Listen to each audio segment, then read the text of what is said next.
Hey all, welcome to Parker's Reefs. Today's episode we're going to check out Joe's incredible 8-foot reef tank.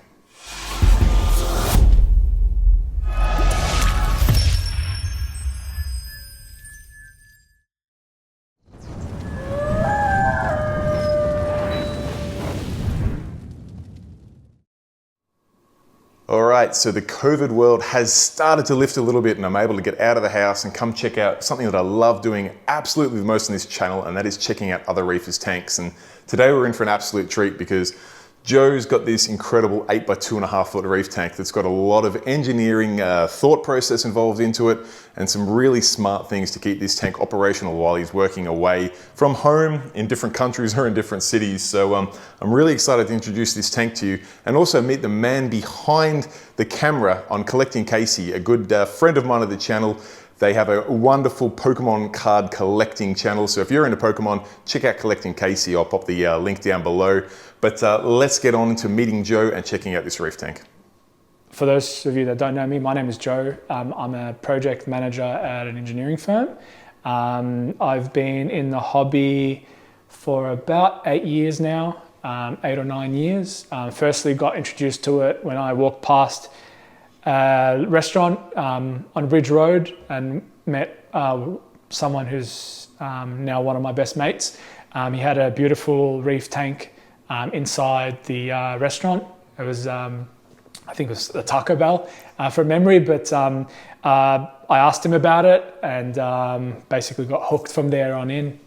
He explained it to me. So since then I started with a 40 litre tank about 8 or 9 years ago, and then I moved to about 110 litre aqua tank, one of those all-in-one.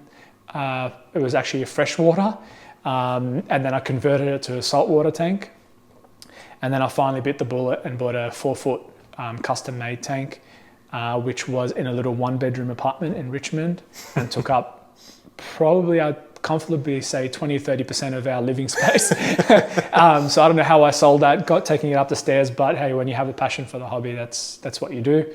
And then since then, we've obviously built this house, and we purposely built this tank and the room into it. So it's an 8 by 2.5 by 2.5 foot tank. Its 2 sides are viewable. It's inside the fish room, which I'll show you later in the video. But it basically sits up against an alcove that the builder built for us when we had the house built. There's no real access from the front of the tank, which is probably we did it purposely to keep it as clean as possible, because it does open up to our dining and living space and kitchen. But I think it's a limitation, but also it's positive and negative, right? So it's been good in a way that it's clean, but the limitation of not accessing and seeing what you're doing front on has been quite challenging. Yeah, that's fair. So that's basically it. All there is to share this tank, except that it's probably about 4 or 5 years old now. Right. But yeah, tell us about some of the fish and coral. And all right, well, one of the first fish I got was the lavender tank, which is my favorite. It's about to do a loop around the front there, but he's basically been through all the ups and downs, equipment failures, and all the craziness that comes with owning a reef tank. Probably my favorite fish in the tank, followed through by Mr. Purple over there in the background, and really took it quite slow with the fish. When I started it off, I waited a good couple of months for the cycle, and especially being base rock, and just added some. So lavender tang was first, then a couple of clowns, blue tang, powder blue, and then a yellow tank, and then eventually built up on that. Just added some small fish, some fillers, something to keep it nice and alive, and just kind of fill it out because it is quite a big tank, and just with some tangs going around, even though they are big fish, they're not as active as the chromis there. So that's basically it in terms of fish. I haven't really got any kind of trophy fish. Your lavender tang's a trophy fish. Stunning. He is, but yeah, maybe I'm underselling him a little bit.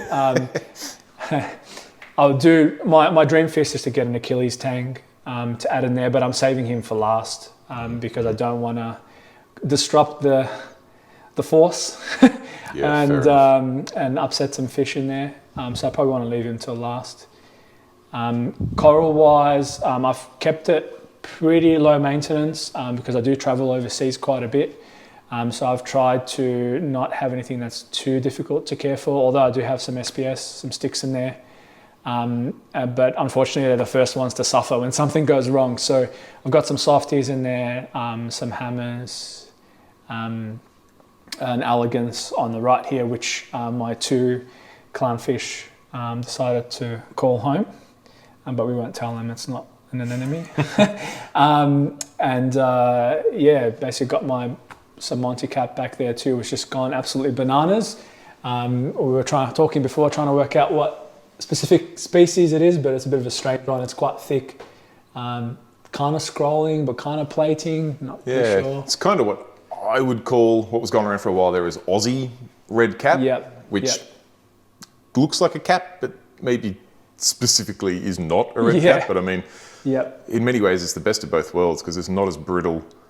You still get the great color, you get the great shape, you get that beautiful, nice, bright growth ring. But it's just a bit thicker, a bit hardier. Yeah, exactly. It's a winner. And like I said, I was cleaning the back and the side the other day. I knocked it a couple of times and it didn't really just fall apart and crumble like a plate. So that was nice. A legit cap. Mate, if you turn the pump at it, it'll fly apart. Free frags for all. Yeah, that's it. And the green Monty at the front there, I mean, I wish it was kind of facing forward, but it's decided to kind of grow up. And I think I started it a bit high anyway where I positioned it. So it looks a lot nicer top down. I think you got a couple of shots of it. Got a couple of shots. You could probably overlay, but it's that's going strong too. These are 110% tank hardened. So if anyone runs flags, just ask because they've been through elk swings, they've been through return pumps dying, heaters dying, wave makers dying, lights off for a couple of days, algae, basically cyno, you name it, dinos. Legit survivors. Survivors. So all the coral in here has pretty much been in there for a while, except for a few pieces. So it is tank hardened, and I'm hoping, keeping my fingers crossed, no more hiccups, and I can, they'll just see it through till the end of the life of the tank. But, tell us about these candy canes here, because you've got like an absolute candy cane explosion. Yeah, so they started off with about 3 or 4 heads, and just exploded, as you said. They do have quite a brittle skeleton base, so every time I get in there to try and clean or move some things around, it just seems to break apart. So it's kind of good because it forces me to change it up a little bit, but definitely something that you want to try and put in a position that it'll be there for the long term, and just let it grow out, and somewhere, which is really hard in a reef tank, but somewhere that you won't really get your hands in too much, because they just do fall apart. And I don't know whether that's just the way the tank is or the flow, but found those. But really love those coral. It sounds ideal. I mean, it's fast growing, it's beautiful, easy to frag. Yep. It ticks all the boxes. Yep, and really easy. Like, I don't feed them. I've had it in there for about 3.5, 4 years now. I don't target feed them. Maybe I should, but they're pretty much self-sustaining. They're happy. They grow like crazy, and I've given out frags every chance I get, and they just keep regrowing and rejuvenating, which is awesome.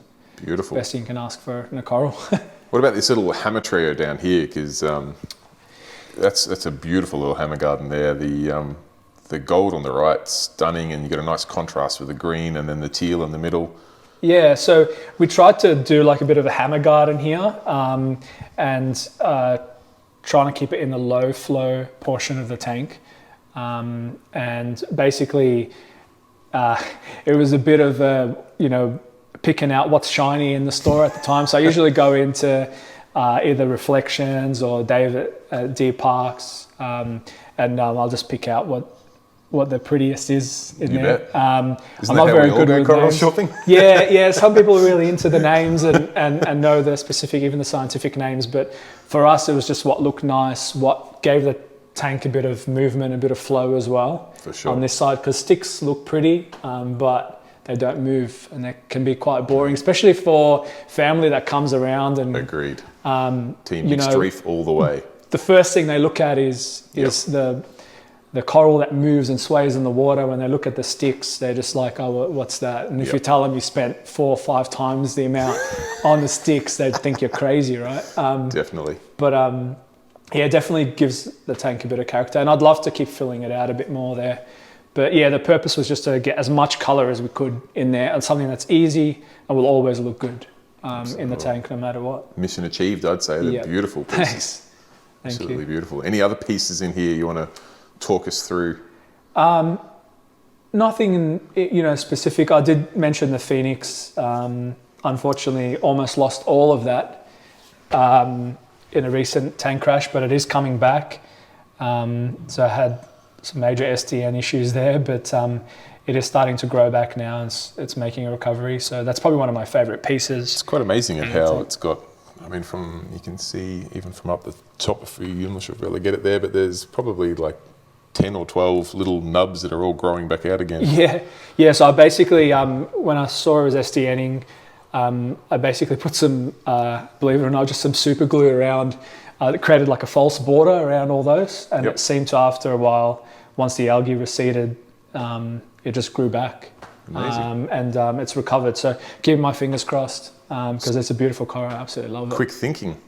Yeah.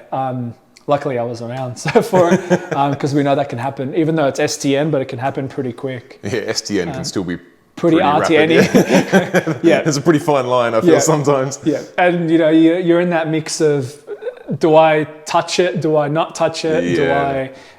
Do I cut it? Do I throw it out? So it's always hard to make that decision, that rash decision. For sure. What about your eagle eye zoas there? Yeah, my favorite weed farm. I basically, so all these zoas here are from frags, from fellow reef mates who I've known for probably 7+ years now. They all just started with plugs, put on the formwork there. The eagle eyes, I think they're notorious for being a bit of a weed, which I didn't know at the time. And it's basically, so this is actually cleared out, what you're seeing now. It basically overtook the tank to about this point here and had a carpet all the way through.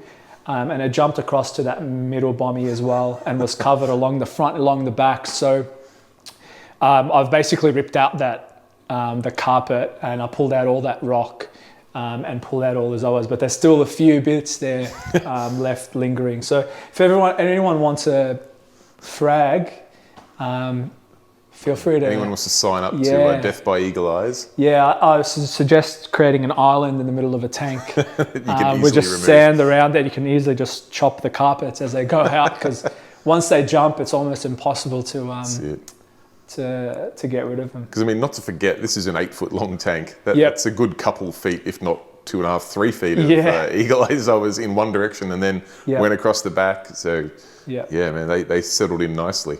Yep, they did. I mean, the beauty of them, at one point I was happy because they were covering the mistake of egg crates that I added into the tank at the start. Didn't anticipate that it would start showing eventually, so it's definitely something I wouldn't do again. And if anyone out there trying to put rock work in, either keep it small and concise, don't put sheets down, because you can see the result of it after 4 or 5 years. You kind of give up putting sand on top of it, etc. Sure. So now, you've got a fair engine room behind this fish tank here. Any chance you can take us through there and have a look? Yeah, sure, come through. Let's do it. All right, this is the quote-unquote engine room. Again, that was purposely built when we built the house. The builder basically left it with no flooring, just with the alcove, so everything else has been done since. The room got waterproofed and tiled, because we all know that when you have a reef tank you have spills. So it is secluded from the house, because that was one of our main concerns. if there is a flood in here, we'll all go into the garage. I did want a floor drain at the time, but the builder refused to do it. But I definitely, one of the things I would do better next time is put a floor drain in here.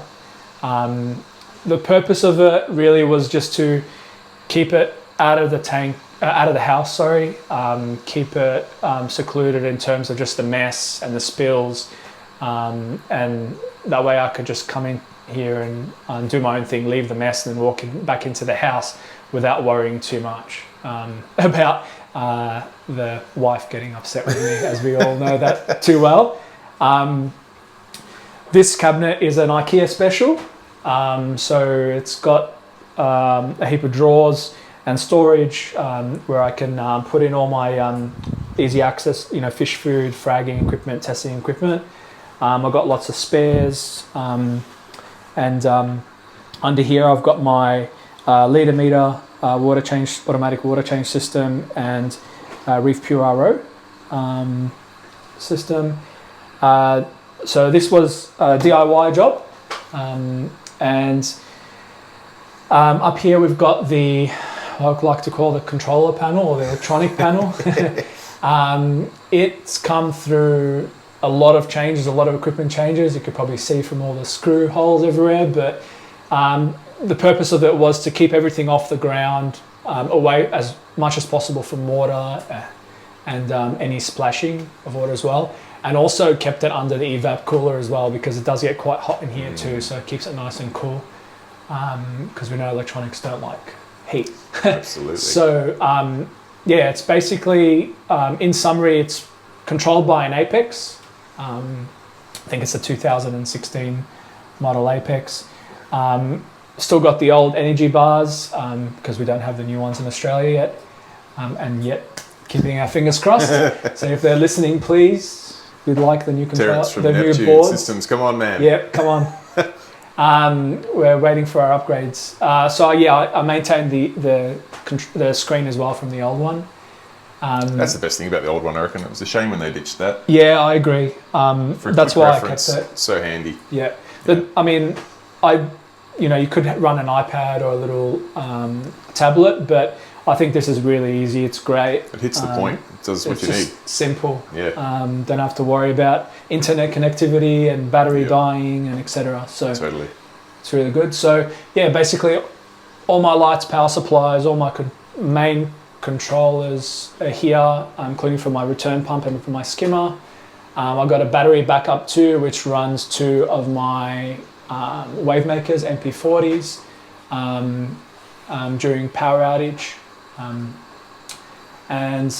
Sorry to move back and forth, but this is a humidity controller, which you helped me with, Sam, which I'm really appreciative for. So it basically measures the humidity in the room, because we had a lot of issues because it's such a small space and large amount of water. Yeah. It's hooked up to an inline fan with a vent up there, and it's set to about 57% humidity, which it keeps it at, and it's got a heater vent up, well, I'll call it heater vent, quote unquote, but it's got a ducted inline fan, which gets switched on as soon as the humidity rises above that set value of 56 or 57. And it basically just keeps any issues with mold or being too stuffy in here, which has been really handy, especially in winter when the heater's on. For sure. I got the same setup in my fish room, which is probably double the size of this, with probably half the water volume in it. Mm-hmm. And I noticed that in some days there, I'd walk in, it was like a jungle. Yeah. And like you could literally feel the water on the walls. Yep. It was just out of control. So we had to set up a solution for that quick smart before I got divorced. Yeah, and I think I took a leaf out of your book there and followed through with that, because I know as soon as I mentioned that we were having issues with humidity and any mold coming up on the walls, was a no-go. That was like sorted out, because if you don't, it's going. So look, health first. So that was definitely, if you ever have an enclosed room with such a large volume of water, I definitely recommend running some sort of humidity control, even if it's just an aircon, like a split system, or even a fan on a window, like just with an easy put on kit. But this was a good solution for me, because I can control it from my phone too. It's got a little module in there that I could switch on and off and put on timers too. Yeah, nice. So when I had T5 tubes, I was setting it when the T5 tubes came on as 100% no matter what. Yep. And it just kept the room temperature at bay. Yeah, for sure. So that was beeping on us before in the last take, but it's sorted itself now. Other than that, talk a bit more about the tank and I guess what's keeping it going. So I'll start at the top. There's 6 Radeon Gen 4 XR30 Pros.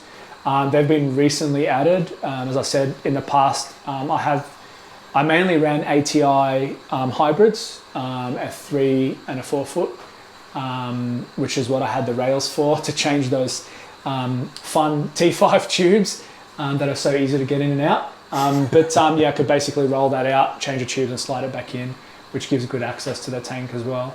I did tinker a bit with some GHL mitras, but at the end I decided to go with the Radeon. So they were added about close to 10 months ago now. And the electricity bills definitely dropped. The cost of the T5 tubes is no longer there, which is great. I was spending about $800 every 12 months on tubes at the time, which was crazy. Looking back at it now. Yeah. The heat in the room is just, especially in summer, night and day. Controllability, obviously, that goes without saying. But very happy with those so far. They really colour the tank quite well. Just that initial purchase price. That's the initial sting. It hurts. It really when you want to do it properly. Like I could have got away with a lot less lights, but if you want to run SPS and you want to hit that par. When you're coming from 7 foot of ATI T5, yeah. If you didn't have enough LED fixtures on there, it was going to burn you off LEDs 100%. forever. Yeah, 100%. And the viewing from the main room as well was important. Especially my wife is very particular about the color that comes off the tank. But if it was going to be too dim and it looked dull, it wouldn't have been nice in the house. Such a feature. Yep. So those got upgraded recently. It's a DIY light rack. So it's not the prettiest, but it's works a treat. Aluminium, extruded aluminium from Bunnings, with some stainless steel bolts and washers. Hope to keep the corrosion away as much as possible. It keeps it nice and light, and they're all positioned. They're not adjustable, but it works for them. I don't see any need unless I want to add some more lights to move them. Got the automatic feeder, so that keeps the fish happy when I'm at work during the day, or if I would go away for a couple of days, at least we can feed them automatically and make sure they are getting fed. I've got 3 MP40s on the back. Like I said, 2 of them are on a battery backup, so they will keep the water flowing if there's a power outage. And I did have a gyre running at one point, but it did recently fail, so I got 4 years out of it, but it's probably pretty decent. I think it's pretty good. But I've removed that now, and I'm just going to stick to these and see how they go.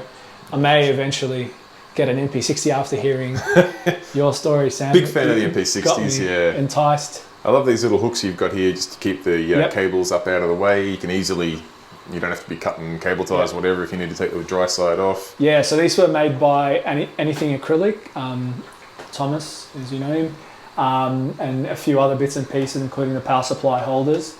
Sure. So they've been really good. They've stood up the test of time in terms of heat. They haven't warped or any issues of the sort. I have recently got my hands on a 3D printer, so I started printing out some brackets just to make it look a little bit nicer in terms of color matching, etc., and also customizability. Can chop and change as I like. I know we were talking before about how functional yet neat that power board is. I'll move out of the way. It's probably a lot nicer to look at me, but I guess, as I was saying to you, ideally I'd like all the wires to be concealed and like in a false wall, but things happen, especially with electronics. Things fail, you got to take things out, you got to add new equipment in, especially if you're in it for the long haul. So I tried to keep it as accessible and modular, I guess, in a sense, where I could just unscrew some equipment out, take the wiring out, and then replace it back in without worrying too much. But the expense of that is it doesn't look as as pretty as it could possibly be, but it's functional. I think it's the perfect balance of tidiness and accessibility. In reality, should something major go wrong, you can get to any one of these pieces of equipment super easy. You can pop these covers off the cable ducts, you can get that cable out, you can pop another power supply in, or grab another dry side of a MP, whatever you need to do without having to wade through an octopus mess of cables. Yeah. But also still having them, they're not just piled on the floor, they're up out of the way, you can see where everything is. It's super accessible while still remaining nice and tidy. And these brackets up here for your radians, full on. 3D yeah, so they were 3D printed by a mate actually from work and work colleague before I actually invested in a printer. But they've been really handy. If anyone wants the file, it is available online. I can send it to them as well. Nice. It just got them up out of the way, nice and neat, and kept them. I wanted them in a vertical position as well, just to take up as minimal space. For sure. No, they're super neat and tidy. Love it. Yep. All right. So we'll maybe move down to the sump. Sure. So we've got the weir on this side, just a standard setup with the main drain, the overflow, and the emergency flow. Basically, it's left to right, and then it pumps back up to the tank. So we'll start off the left here. I don't have much mechanical filtration, but I am running just one filter to keep some of the floating detritus off. Running a Geo's Reef, I think it's a CR618 calcium reactor. Yeah, I've had that running for as long as the tank has been. It's been great. And I've recently added a Pacific Sun degassing chamber at the back there, mainly just to keep the CO2 levels down going into the tank. I think that's one of the reasons that I kind of got on top of that algae. Other than that, I've got the Big Royal exclusive skimmer there. I think it's the 300 with the Vertex neck cleaner. That's got one DC pump, so it is you can control it and fine tune it, but I found that it's really a set and forget. For sure. So I haven't really touched the pumps in a very long time. And that's been running as well for about 4 or 5 years now. No issues. So it's really stood up the test of time. Other than that, I've got 2 reactors there, which I run carbon in at the moment. I don't run any GFO, but I did at one point, and I have that option if I need to.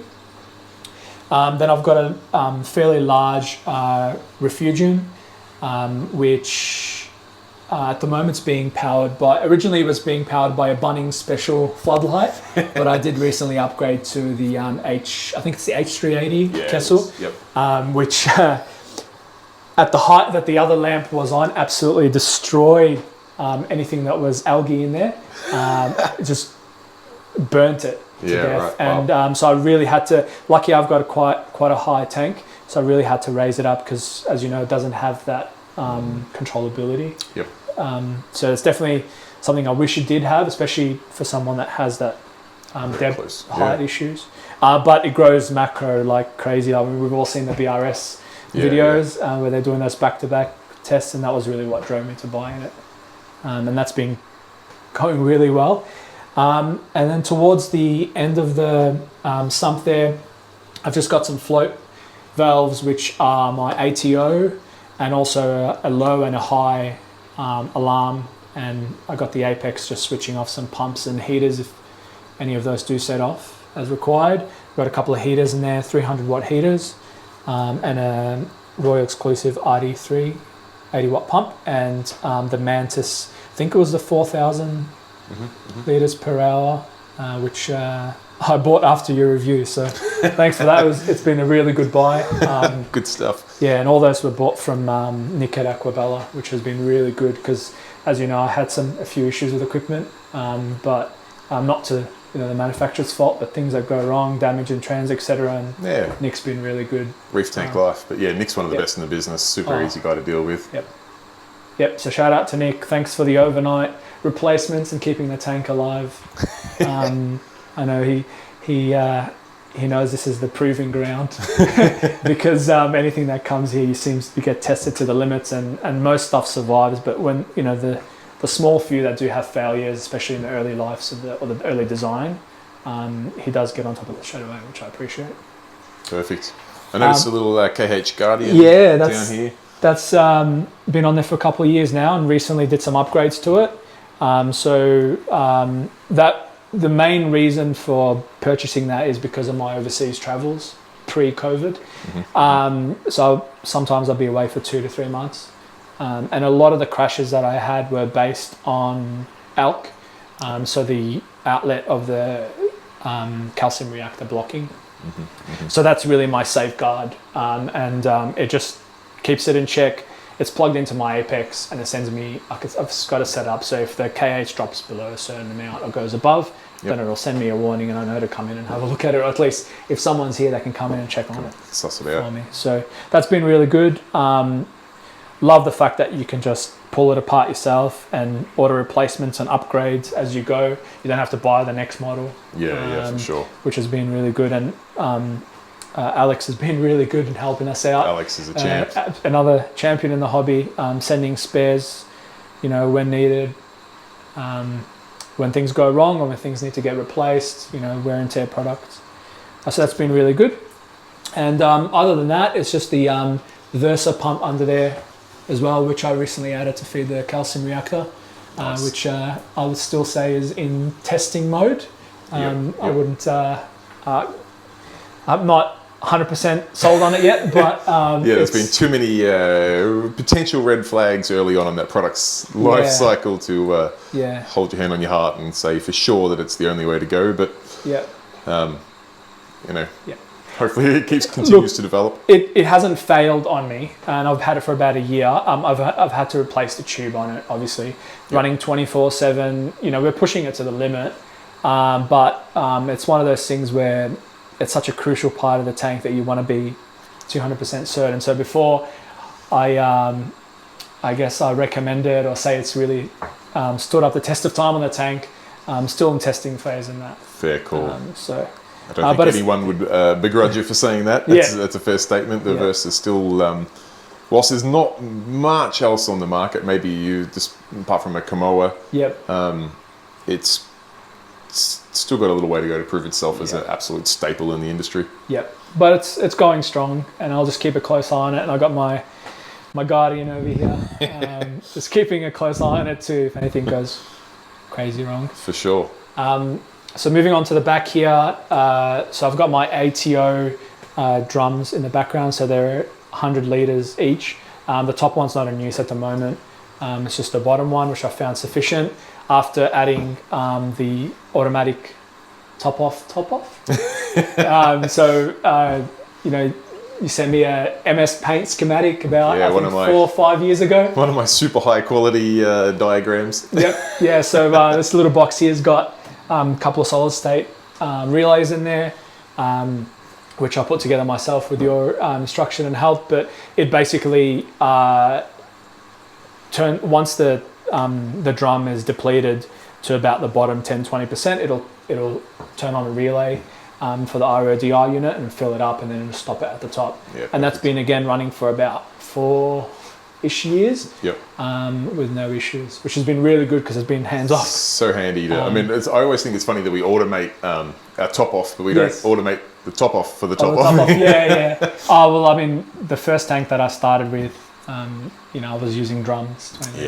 So, once you move away from that, you never go back. Never. Especially, as the weather changes, you've got to top it off more often and etc. So, and then to be 100% sure, because I am away and, it is a fairly large amount of water, I do have a leak detector that's hooked into the apex on the floor there under the KHG and the ATO. Beautiful. And then last but not least, well, maybe a little bit lesser than the tank, not as impressive, but it's a frag tank that's plumbed into the tank. It's running just one MP10 Vortec and an Eheim automatic feeder and a Radeon. I think it's a Gen 2 Pro. It's got multiple functions. When I get a new coral in, I'll usually put it in there first because, you know, with time, it's hard sometimes to get it in the tank. I will also, if there's some corals that are struggling, I will put them in here and try and let them recover. Some don't, as you can see, some do. But other than that, it's pretty easy because we all know you go to the LFS on the opening nights. You know, pre-COVID, we used to have the Thursday nights at Dave's. We just collect a bunch of coral, you come home and it's late at night. It's very easy to just dump them in there, put the bags in there, let them acclimate, take them out before you go to bed, and then worry about placing them in the tank. Exactly. All right, guys, I might wrap things up there. Joe and I probably need to stop and have a beer and a bit of pizza for lunch. If you have any questions for either myself or Joe, please feel free to pop them down in the comment section down below. As you know, I respond to each and every one. So if there's anything you have that you want to follow up, get in touch down below and I'll get in touch with Joe and we'll get those questions answered for you. If you enjoyed the video, please do give it a thumbs up. It goes a long way to helping me out on this YouTube venture. And last but not least, if you're yet to subscribe, please consider doing so. It costs you no money at all. All it will do is help me out a lot with this YouTube venture. And it'll also let you know next time I release a video. So as far as I'm concerned, that's a win-win. I'll leave it at that, guys. Have a wonderful Christmas and I'll see you very shortly with some more videos. Cheers. Bye.